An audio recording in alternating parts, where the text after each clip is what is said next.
पहले खुदा बंदे से पूछे बोल तेरी रजा क्या है. आपल्याला एवढं समर्थ आणि एवढं बलवान बनवायचं आहे.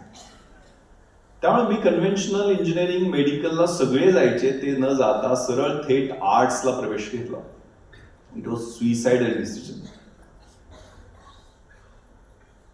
त्याच्या अगोदर माझ्या शिक्षकांनी माझ्याकडे काही सवयी लावल्या. मी 10वीला होतो, माझ्या आत्याच्या घरी मी राहत होतो. आत्यानी आणि शिक्षकांनी मला पहाटे उठायची सवय लावलेली होती, ब्रह्ममुहूर्तावर अभ्यास करायची सवय लागली. त्या सवयीने मला फरक केला, कारण आपल्या सवयी खूप महत्वाच्या आहेत. Watch your thoughts, those become your words. आपले विचार त्याच्यावर लक्ष ठेवा, ते आपले शब्द बनत असतात. Watch your words, those become your actions. आपले शब्द आपल्या कृती बनत असतात. Watch your actions, those become your habits. आपण सलग 21 दिवस एखादी गोष्ट केली ना, ती आपली सवय बनत असते, हॅबिट बनत असते. आणि चांगली हॅबिट बनत झाली असेल तर चांगलं चारित्र्य घडतं. वाईट सवयी लागल्या तर वाईट चारित्र्य घडतं आणि आपल्या चारित्र्यावरती, कॅरेक्टरवरती आपला भविष्यकाळ अवलंबून असतो. त्यामुळे ती डेस्टिनी, मग ते माझे थॉट्स, माझे वर्ड्स, माझ्या हॅबिट्स, माझ्या ऍक्शन्स या एका अलाइनमेंट मध्ये घेऊन गेलो की आपल्याला हे करायचंच आहे. आणि मग 12वीचा रिझल्ट लागल्यावर कन्व्हेन्शनल इंजिनिअरिंग मेडिकलला न जाता focused. If you focus, you learn. If you learn, you grow. And if you grow, then only you can enjoy. तुम्ही फोकस केला तरच तुम्ही शिकता. तुम्ही शिकला तरच तुमची वाढ होते, वृद्धी होते. आणि तुम्ही जर वाढ झाली नाही तर जगण्यात काय अर्थ नाही. ग्रोथ माझी कशी, ग्रोथ माइंडसेट हा महत्वाचा आहे. आणि त्याच्यासाठी टाइम्स, म्हणजे hard times create great main. Great men create good times. Good time creates weak men and weak men create hard times. हे रहाट काढले.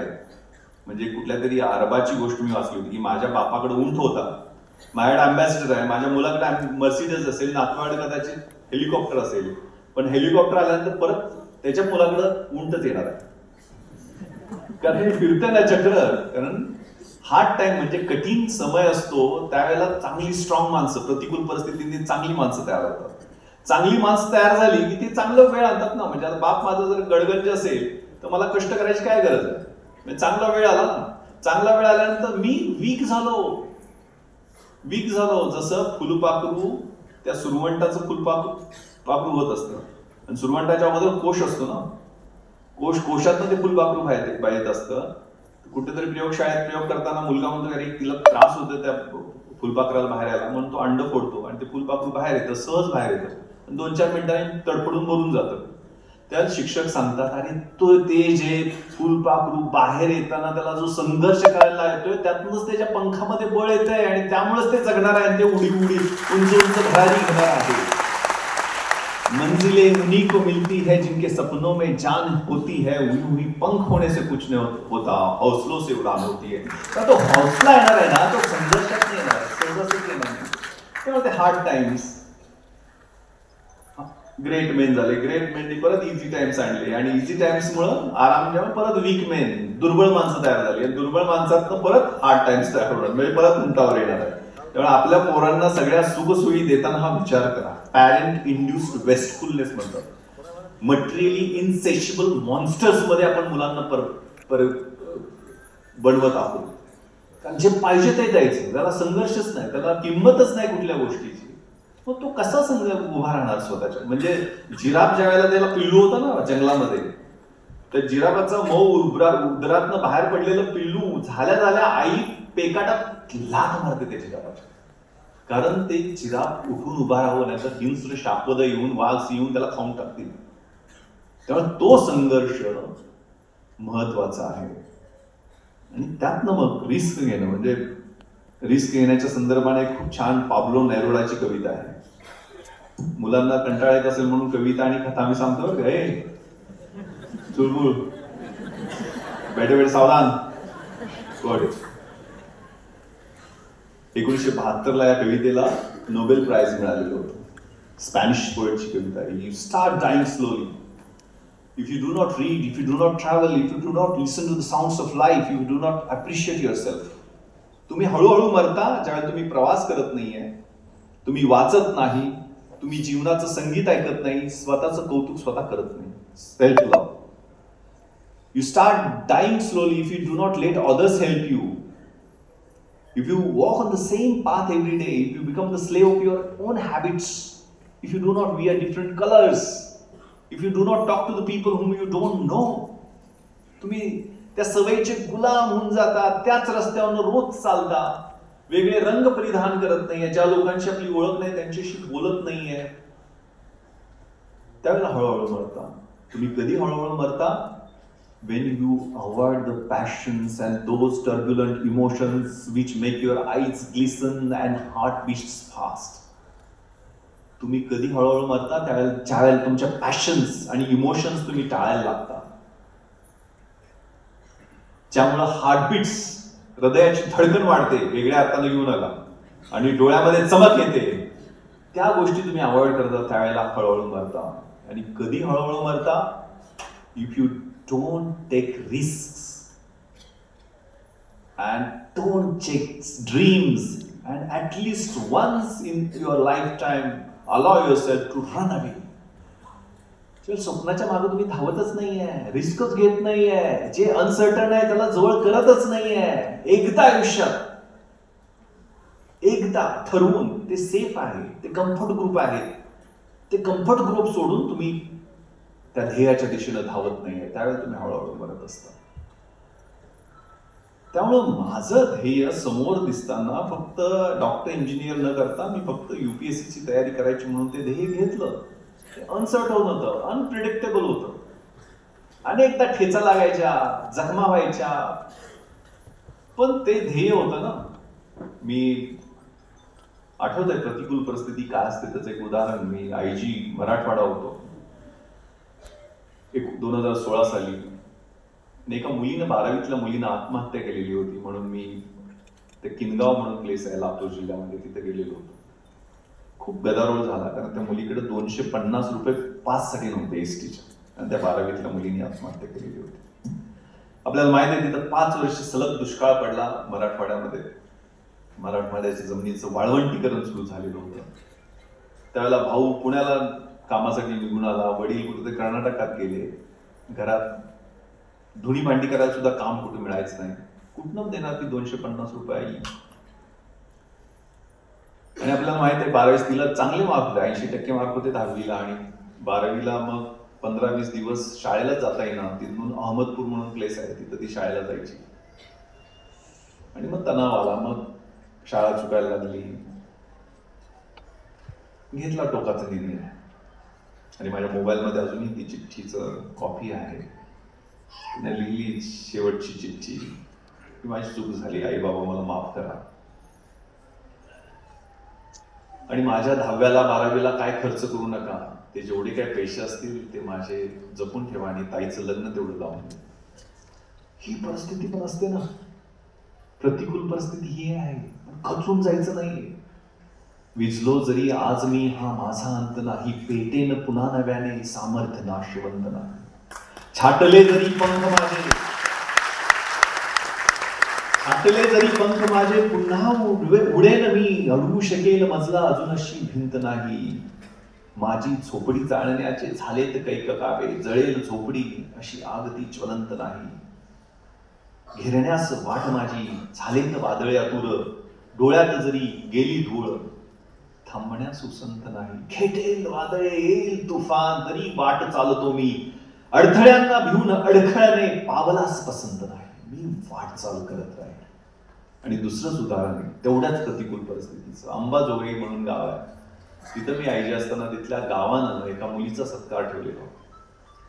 ती मुलगीला 98.5% मार्क मिळाले होते 10वीला.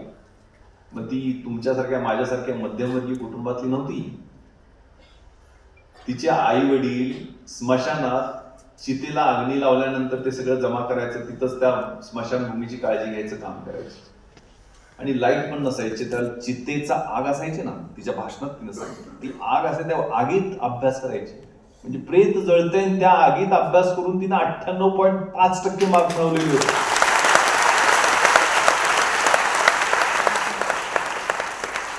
तिच्या आईला 98.5% काय असतात ते पण कळत नव्हतं. तिनं तिला काय समजून सांगितलं की 100त 1.5 कमी झालं म्हणून ते 98.5% झाले. काय कमिटमेंट आहे. तिनं भाषण करून, त्याला सैराट पिक्चर खूप सुपरहिट झालेला होता आणि ती भाषणात म्हणाली, साहेब मला पण ना हैदराबादला जायचंय, पण ते सैराट मधल्या काय आर्ची आणि परशासारखं नाही जायचं म्हणे. मला जायचंय Sardar Vallabhbhai Patel national police academy मध्ये तुमच्यासारखा IPS ऑफिसर म्हणून शपथ घ्यायला पाहिजे.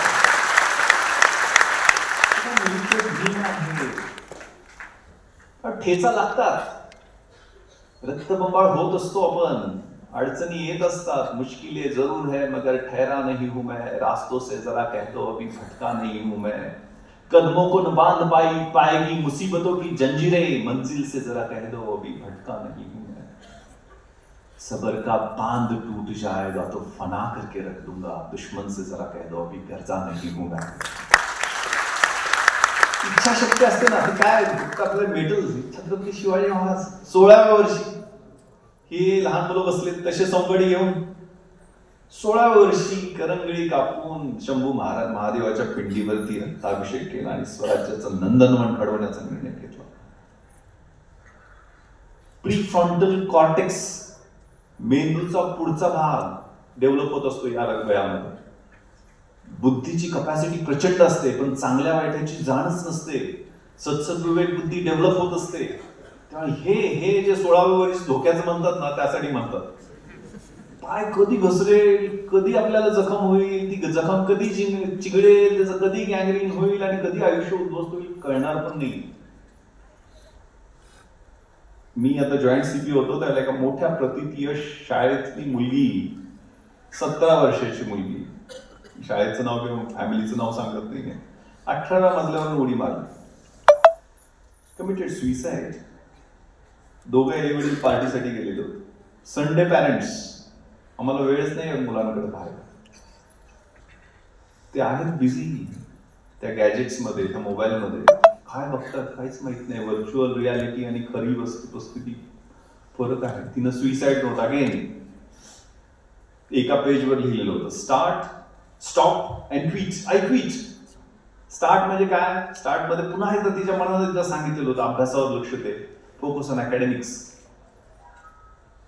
स्टार्ट ओबिंग पॅरेंट्स, आई वडिलांचं जर ऐकूयात. स्टार्ट गोइंग लेस ऑन इंस्टाग्रामवर कमी जायचंय मला, मी ते कमी करणार आहे. सोशल मीडिया कमी करणार. अशा स्टार्ट चांगल्या गोष्टी. स्टॉप मध्ये stop taking IPs, stop taking drugs. हे तिने कमिटमेंट लिहिलेले आहेत. त्या 17 वर्षी तिला त्या सवयी लागलेल्या होत्या आणि हे जमत नाही म्हटलं आय क्विट, मी सोडून चालले, मला जमत नाही. माझ्यावर खूप टीका टिप्पणी झाली. पुण्यात SP होतो त्यावेळेला सिंहगडाच्या पायथ्याशी मी रेव पार्टीवर रेड केली. खूप ऐकावं लागलं मला. याच्यापेक्षा मोठ्या रेड मी मुंबईमध्ये केल्या. ओकवूड हॉटेलमध्ये 72 डिग्रीज नावाचा पब होता, तिथं 272 जणांना पकडलं, तिथं 280 जण होते. त्या ओकवूड मध्ये क्रिकेट 2 IPL प्लेयर्स होते आपले देशाचे. एक साऊथ आफ्रिकेचा होता, त्यांना पकडलेलं होतं. फॅशन इंडस्ट्री मधले फिल्म स्टार्सची मुलं. एक मुलगी तर माझ्या मित्राची होती, ती मला नंतर मित्र घेऊन आला तिला. मी ह्या मुलांचे रक्त आणि लघवीचे नमुने घेतले जे ड्रग पेडलर्स होते. पुण्यामध्ये काही लोक जेलमध्ये गेले एवढ्यासाठी की त्यांनी खोटी नाव सांगितलेली होती. नाहीतर मुलांच्याकडे माझा विक्टीम म्हणूनच बघण्याचा दृष्टिकोन होता. त्यांचे युरिन आणि ब्लड सॅम्पल्स मी त्यांना सोडून दिलं. नंतर 64A NDPS ऍक्ट मध्ये जी प्रोव्हिजन आहे त्याच्याप्रमाणे एकदा त्यांना सुधारण्याची संधी द्यावी हे माझ्या डोक्यात होतं. कारण हा जो माफिया आहे तो ह्या जनरेशनला टार्गेट बनवतोय. किती भयंकर आहे. Commerce without morality. Golden crescent आणि गोल्डन ट्रायंगल. गोल्डन क्रिसेंट म्हणजे पाकिस्तान, अफगाणिस्तान आणि इराण, आणि गोल्डन ट्रायंगल म्हणजे लाओस, म्यानमार आणि थायलंड. या 2 पोर्ट मध्ये जो ट्रेड होतो त्यातला इंडियाच्या मार्गे बराचसा होतो. त्याचा अॅन्युअल टर्नओव्हर $1000 बिलियन आहे. शून्य पण मोजता येणार नाही आम्हाला जेवढा ड्रगचा इंटरनॅशनल टर्नओव्हर आहे. जगाच्या आयर्न अँड स्टीलचं जे प्रोडक्शन त्यापेक्षा जास्त मोठं आहे. आणि ह्याचे टार्गेट कोण, आमची मुलं. त्यामुळे आता मी आप्पा गणपतीचा भक्त आहे, म्हणजे तुमचं चिंतामणी ज्ञानपीठ आहे. मी माझे UPSCच्या पूर्व परीक्षेचा, मुख्य परीक्षेचा, इंटरव्ह्यूचा आणि कोणत्या राज्यात माझी नेमणूक होणार हे सगळं सिद्धिविनायक मंदिराच्या बाहेर, म्हणजे अंधविश्वासच होते. तिथनं फोन करून मी त्या टेलिफोन बूथवरनं मला रिझल्ट कळालेले होते. दर मंगळवारी मी मंदिरात असतो. पण मी गणपती मंडळाचे पूर्ण पश्चिम महाराष्ट्रातले, पुणे शहर माझ्याकडे येत नव्हतं, पण पूर्ण 5 जिल्ह्यातले डॉल्बी सिस्टम पूर्ण बंद केली. 10 वर्षा मिरवणूक संपल्या म्हणजे संपल्या. कारण रेम म्हणजे रॅडिकल ऑडिओ व्हिज्युअल एक्सपिरियन्सेस, हाय रिपिटेटिव्ह बीट्सच्या आधारावर ते काय असतंय. आम्ही आता जे लावतोय फ्लोरोसंट कलर, ड्रगच्या पार्ट्या ज्या असतात इंटरनॅशनल त्या सुद्धा फ्लोरोसंट कलर असतात, ते बीम सोडतायत ना, आणि ते तुम्ही साध्या कानानं ऐकूच शकत नाही. त्याला अर्थक्वेक इफेक्ट किंवा टनेल इफेक्ट असायला लागतो, म्हणजे भूकंप झाल्यासारखं वाटलं पाहिजे किंवा ट्रेन टनेलमध्ये जाते तसा आवाज आला पाहिजे. ते मिड बेस आणि टॉपचे जे डेसिबल्स आहेत 120-130 डेसिबलच्या वर आपण ऐकूच शकत नाही कानानं. त्याच्यासाठी ड्रग्स घ्यावं लागते. आता सध्या दारू ढोसताय, हळूहळू ड्रगकडे जाते. त्यामुळे हे वेळीच थांबवणं हे खूप महत्वाचं आहे. आमच्या वृद्ध नागरिकांना काय, गरोदर स्त्रियांना काय ते त्रास होतात, लहान मुलं जे जन्म झालेले त्यांना काय त्रास होतात हे आम्ही विचारच करत नाही. त्यामुळे ह्या जे आक्रमण त्या मुलीचं बघितलं ते त्या वयामध्ये त्या प्री फ्रंटल कॉर्टेक्स डेव्हलप होत असतो. चांगलं करायचं झालं तर खूप मोठं विक्रम करू शकता तुम्ही. या वयात लाट मारेल तर पाणी काढीन अशी जिद्द असते. जे आयुष्यात करायचं सगळ्यांना सेमच आयुष्य आहे ना. डॉक्टर APJ अब्दुल कलाम सरांना आणि मला काय वेगळं लाईफ आहे का. छत्रपती शिवराय 50व्या वर्षी केवढी धरोहर, केवढी प्रेरणा, केवढी संपत्ती विचारांची त्यांनी आपल्याला दिलेली आहे. एकही सातबारात एकाही किल्ल्याचं त्यांच्या नावावर नव्हतं. ते स्वराज्याचे ट्रस्टी होते, विश्वस्त होते. त्यामुळे हे त्या वयाचे जिद्द ठेचा लागायचा ना, पण त्यावेळेला जिद्द असायची, स्वतःवर विश्वास, नकारात्मक गोष्टी बाजूला ठेवायच्या, अपयशाला यशाची पहिली पायरी समजायची. जे कष्ट आणि कष्ट, शिवाजी आणि शिवाजी एवढाच मंत्र ठेवायचा. कोशिश करने वालों की कभी हार नहीं होती. नन्ही चीटी जब दाना लेकर चलती है, चढ़ती दीवारों पर 100 बार फिसलती है. मन का विश्वास रगों में साहस भरता है, चढ़कर गिरकर चढ़ना न अकराता है. आखिर उसकी कोशिश बेकार नहीं होती, कोशिश करने वालों की कभी हार नहीं होती. डुबकिया सिंधु में गोताखोर लगाता है, जा जाकर खाली हाथ लौट कर आता है. मिलते नहीं मोती गहरे, सहज ही गहरे पानी में बढ़ता उसका उत्साह. इसी हैरानी में हर बार उसकी मुट्ठी खाली नहीं होती, कोशिश करने वालों की कभी हार नहीं होती.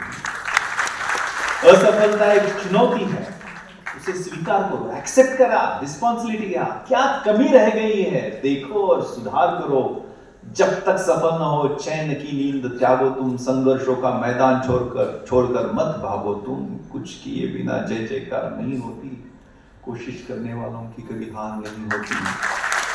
झोपा काढून यश मिळत नाही, मोबाईलवर इंस्टाग्रामचे रील बघून यश मिळत नाही.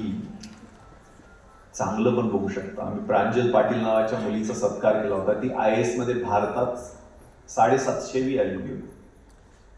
तिचा सत्कार मी पुण्यातच केलेला होता. पण तिला तुमच्या माझ्यासारखे डोळे नव्हते. अंध मुलगी होती, आहे केरळामध्ये पोस्टिंग केली. इनोव्हेशन हे in head, compassion in heart, passion in the belly and vision in the eyes. ते विजन तिच्याकडे.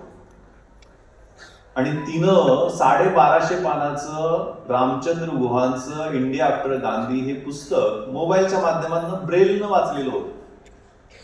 हे पण शक्य आहे ना मोबाईलच्या माध्यमातून. कुठं आम्हाला वेळ आहे त्याच्यावर. आमचा अटेन्शन स्पॅन 1.5 मिनिटाच्या वर नाहीच आहे, कारण 1.5 मिनिटाच्या रील असतात ना. त्याच्या पुढे आम्ही बघू शकत नाही लगेच. ते पण 1.5 मिनिटं पण नाही बघत, 10 सेकंदात पुढे जातात. त्यामुळे हे कष्ट. मुंबईला मी गेलो तर काय एक रक्सॅक पुस्तकांची, 2-3 जीन्स आणि 2 टी-शर्ट एवढंच होतं. राहायची सोय होत नव्हती मुंबईत. तुम्हाला तर चांगलं घर आणि अभ्यासाला जागा असेल इथं, तिथं आमदार निवासात राहिलो आम्ही. आमदारनी माझं सगळे कार्यकर्ते येतात आपल्याला माहित आहे. ते कुलाबा कॉलनीवर काय ते मिसळपाव आणि वडापाव एवढं खातात की संध्याकाळी एवढा घाण वासायचा, इतके वास सोडायचे, झोप पण लागायची नाही. हॉस्टेलला ऍडमिशन मिळत नव्हतं. मग तिथे सर्वंट क्वार्टर्स, IAS IPS अधिकारी राहतात ना, त्यांच्या सर्वंट क्वार्टर्स मध्ये जागा मिळते का 10 बाय 10च्या रूम्स, हे पण शोधलेलो. तिथेही जागा नाही मिळाली. संध्याकाळी मी, माझे मित्र ते माझ्यासारखेच होते, फिरायला बाहेर पडायचो. त्यावेळेला ताज, ओबेरॉय, तिथला ग्लिटर, तिथला डेझल, ते सगळं ऐशो आराम सगळा दिसायचा. तिथले CCI क्लब, बॉम्बे जिमखाना, असे मोठे हायफाय क्लब, त्याच्यातनं मी आत डोकावून बघण्याचा प्रयत्न करायचो. काही अंतरावरती मेट्रो थिएटर होतं, तिथं मला आठवतंय कभी हा कभी ना नावाचा शाहरुख खानचा पिक्चर त्याला रिलीज झालेला होता. ते शाहरुख खानला बघण्यासाठी आम्ही धडपड 2 तास थांबलो होतो. आला कधी त्यांना पाठीमागचे थोडे केस बीस दिसले त्यावेळेला, पण बाउन्सरच्या शिवाय जास्त खाल्ले. संध्याकाळी मरीन ड्राईव्हला जायचो आणि समुद्राच्या काठावर अश्रू डोळ्यात असायचे. कारण ती डिस्पॉन्डन्सी, जे फ्रस्ट्रेशन, निगेटिव्ह थॉट्स हे राहतात ना. खालीवर ECG होत असतो ना, सरळ रेस झाली काय गेला वर, खालीवर होणार ना, ते चढ उतार. पण ती स्वप्न आहेत ना,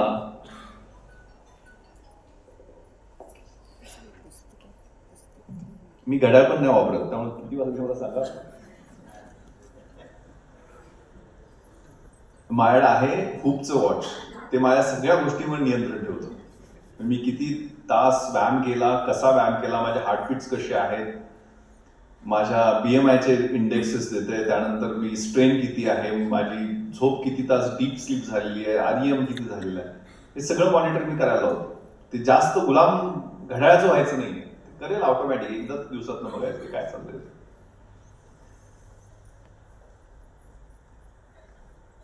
त्यामुळं या प्रतिकूल परिस्थितीत त्या स्वप्नांना वास्तवात उतरायला खूप कष्ट करावे लागतात.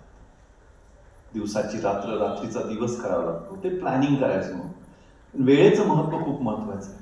प्रत्येक दिवसाची माझी डायरी अजूनही ती आहे 1996ची. सकाळच्या 4 तासात, दुपारच्या 4 तासात, संध्याकाळच्या 4 तास, 4 तासाच्या अभ्यासाचे स्लॉट असायचे. 3 स्लॉट मध्ये काय काय कसा अभ्यास करायचा, ज्यावेळेला फ्रेश असतो तसं त्यावेळेला काय करायचं, काय करायचं नाही, हे पण अभ्यासात खूप महत्वाचं असतं.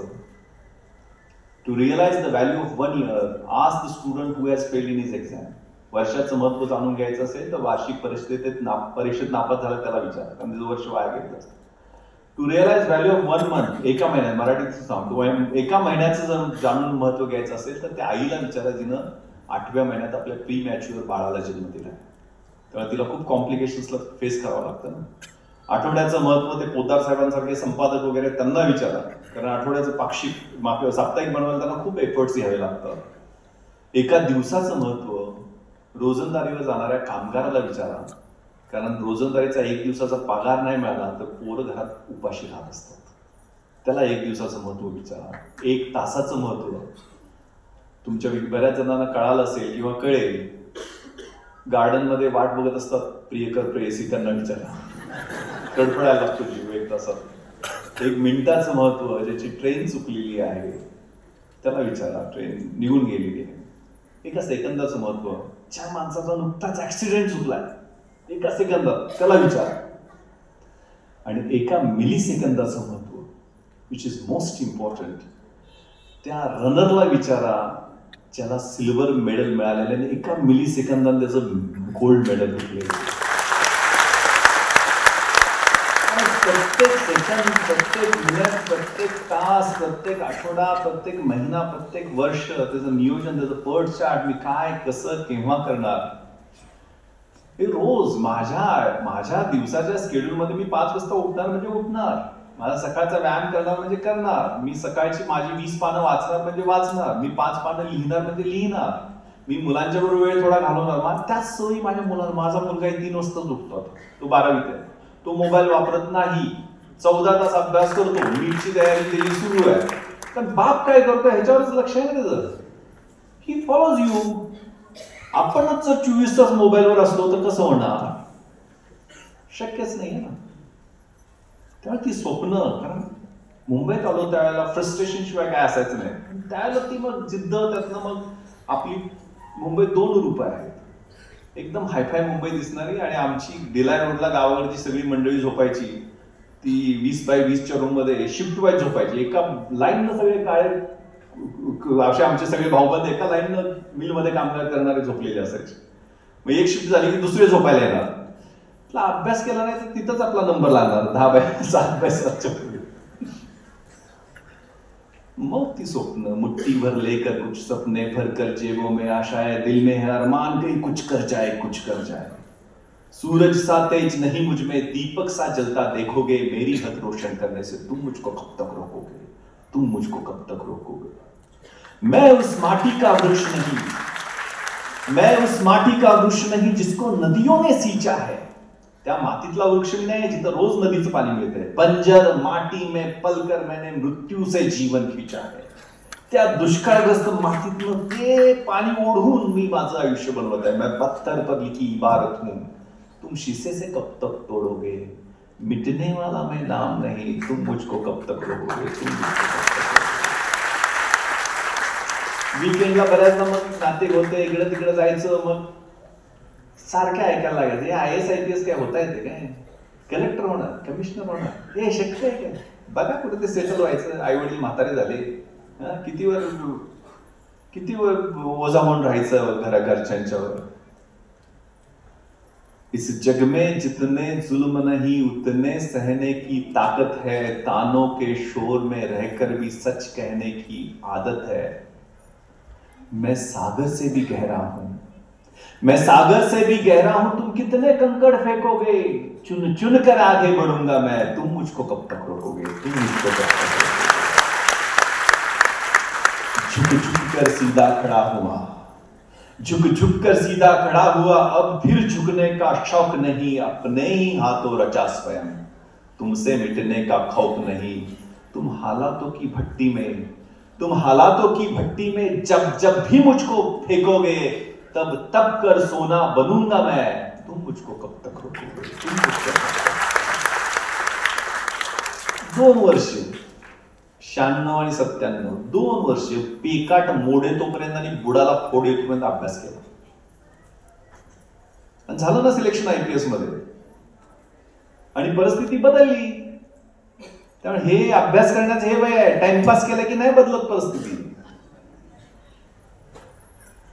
म्हणजे ज्या सर्वंट क्वार्टर मध्ये मी 10 बाय 10ची रूम शोधत होतो, त्याच बिल्डिंग मध्ये यशोधनमध्ये मुंबईचा, मी साऊथ मुंबईचा DCP म्हणून पोस्टिंग झाल्या 2200 स्क्वेअर फीटचा मरीन ड्रायव्हर आलिशान फ्लॅट शासनानं राहायला दिला. ज्या क्लब मध्ये 8